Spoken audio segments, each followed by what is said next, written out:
Ah, Pac-Man. A franchise that has held a special place in my heart.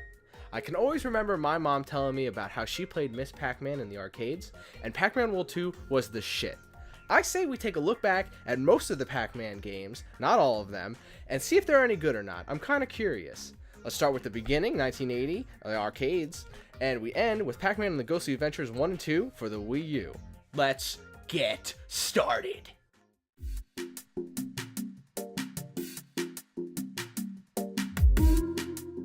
Pac-Man for the arcade is a game that puts you in a maze and makes you collect pellets to move on to the next stage. You do this as you avoid ghosts, named Blinky, Inky, Pinky, and Clyde. These ghosts have all special different ways of catching you, such as Blinky being a chaser and chasing after Pac-Man, and Pinky ambushing you, cause she's a bitch. Much like many arcade games at the time, it's designed to go on forever, or in this case, level 256, where the game fucks up. This game is a classic. I play it every time I see it at an arcade. But there is more than one Pac-Man release for the arcade. There is multiple ones, all being a derivative of the main Pac-Man game. There's Miss Pac-Man, Pac-Man Plus, Super Pac-Man, Baby Pac-Man, the list goes on. And just like any other arcade game made in the 80s, of course it gets an Atari port. This port is known for being terrible, awful, and stinky. It has horrible sounds, graphics, and slow gameplay. It's all just horrible. It can't even handle two ghosts being on the screen at the same time without having them flicker. The NES version, on the other hand, is extremely close to the arcade version, the only difference being a few minor graphical tweaks. The same can be said about Miss Pac-Man games on both Atari and the NES. All of these games can be found on various Namco arcade collections for a multitude of consoles. These games are the epitome of arcade classics, specifically Miss Pac-Man and Pac-Man. In that order. So obviously the original Pac-Man is dope. Otherwise, you probably wouldn't know who Pac-Man is. But where do they go from here? How do they move the series forward?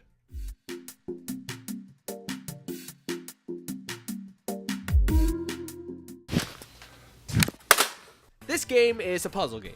It throws pieces at you, and you gotta place them down and make them disappear. Bricks, ghosts, and Pac-Man act as your pieces that you can use to achieve this. Bricks can be put in a row to make them disappear, and ghosts come down with the bricks to stop this. The only way to get rid of the ghosts is to have Pac-Man chomp them. And look, this game tells you it's exciting when you're playing it. How thoughtful of the developers to make sure you know. This game is pretty bare bones. 3 modes, 2 of which are one player, and the second a versus mode. The first single player mode is just playing the fucking game, so I already explained that. The other one player mode is a puzzle mode, which is just solving puzzles the game throws at you. This is really difficult and I couldn't get past the second puzzle, so whatever.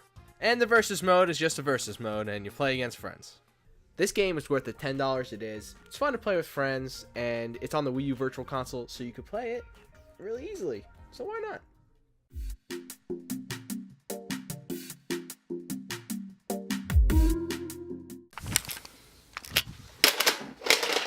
Next is Pac-Man 2, The New Adventure, released for the Super Nintendo and Sega Genesis in 1994. This is the sequel to the original Pac-Man everyone was clamoring for in the early 90s. They were like, hey, Namco, where's our Pac-Man game? It's been 10 years. And Namco was like, here it is. Namco decided to step in a new direction with the Pac-Man series and decided to create an interactive cartoon. A game called Pac-Man where you don't even control Pac-Man. Instead, the cursor on the screen that you control leads Pac-Man to do things. Pressing Y gets his attention, press B to throw shit at him, and press A to do nothing. Pressing X throws a Pac pellet at him and makes him turn into Super Pac-Man, which makes him fly around and shit, and eat ghosts. Miss Pac-Man asks Pac-Man to get more milk for baby Pac-Man because he won't shut the fuck up. You see Pac-Man swallow his anger and go, no problem. Right away, the game tells you that if Pac-Man's mad, he will not listen to you. Great, just what I need, a fucking insubordinate. This whole game is just watching Pac-Man walk around and stopping him from screwing everything up. Dogs attack him, birds attack him, a farmer yells at him for being on his property, and he eats shit tripping onto a skateboard. You can have fun with this game just messing around with Pac-Man and fucking everything up for him. It's pretty entertaining. And how can you not love how Pac-Man says wow to everything?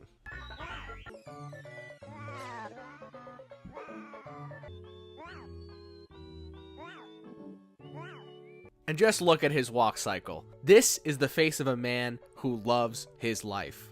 The Genesis version of this game is more or less the same, but with better graphics and music in my personal opinion. This game is not really a game, but it's pretty fun. I didn't expect to like this game so much, but seeing Pac-Man fuck up around every corner really made me chuckle, and that's a good hearty chuckle.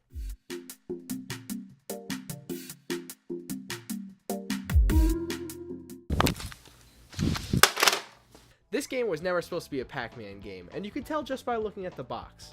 A realistic witch and Pac-Man falling, giving a barely concerned face? The face he makes on Pac-Man 2 was more terrified. This game is a reskin of a game called Fury of the Furries, and boy does it show.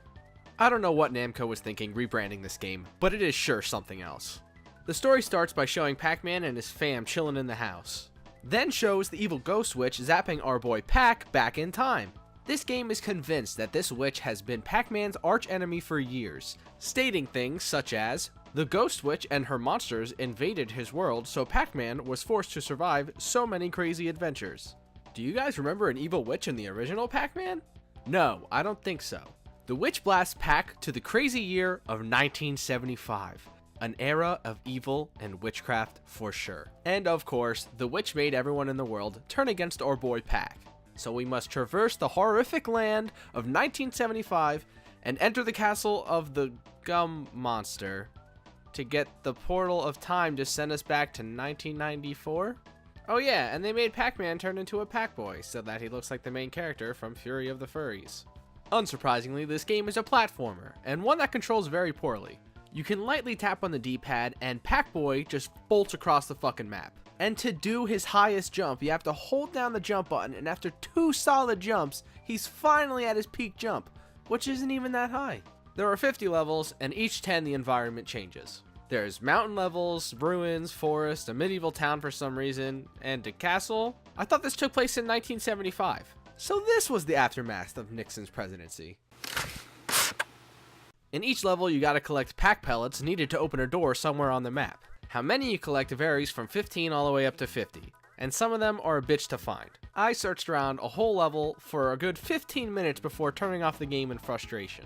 The game has you go through rings to get these power-ups. There's a hammer for breaking rocks, a bubble thing to throw bubbles at enemies in the water, a lasso, which is just horrible, and a Pac pellet projectile that Pac-Man fucks up enemies with. You barely ever use these power-ups aside for the lasso, which is almost always required to get all the Pac pellets in a given stage. And this thing sucks. You can barely control it and you're supposed to be able to get above ledges with it. But trying to do so is just infuriating. You gotta try like 20 times until you finally reach the ledge. Either that or I suck. And I'm not gonna torture myself finishing this game. So I looked at the ending, and it's just Pac-Man reuniting with his family, with the game saying game over. Not even the end. So that was Pac-in-time, a Pac-Man game made exclusively to cash in on the Pac-Man name. It sucks to end on such a sour note because most of these games are actually good so far, and I can't see them going anywhere else from here. Where are they gonna go from here? Oh yeah, it's gonna be awesome.